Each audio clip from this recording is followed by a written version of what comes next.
गौआ में हाला है, मर्द दिल का काला है। पूरा गौआ में हाला है, मर्द दिल का काला है। जब से सुनी हूँ दिल मेरा टूटा है, टूटा है। सैया का चप्पल सखी सौतिन के घर वहाँ छूटा है। सैया का चप्पल सखी सौतिन के घर वहाँ छूटा है।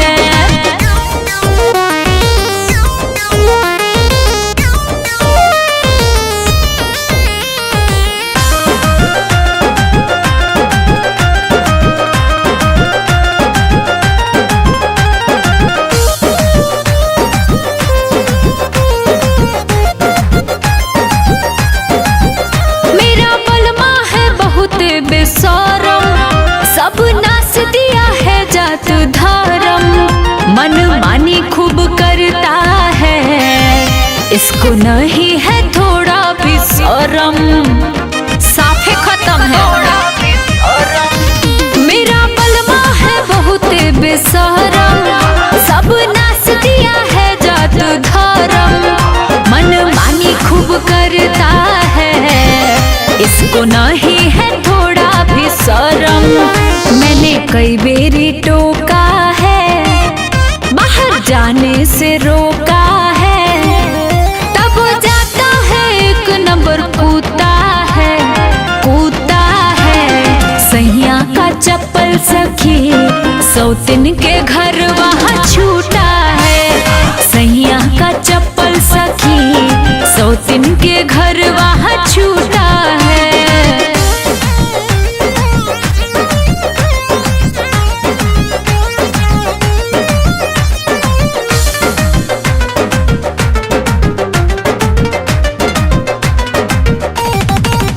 जिस सौतिन पे मरता है उसका तारीफ करता है। मैं गाली जब सुनाती हूँ हमसे थोड़ा भी न डरता है, एकदम बेशर्म है।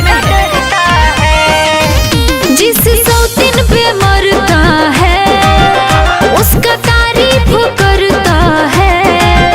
मैं गाली जब सुनाती हूँ हमसे थोड़ा भी न डरता है। इसका पहले से नाता है, श्याम देहाती को पाता है। आज 4 दिन से गुस्सा मेरा फूटा है, फूटा है। सैया का चप्पल सखी सौतिन के घर वहाँ छूटा है। सैया का चप्पल सखी सौतिन के घर वहाँ छूटा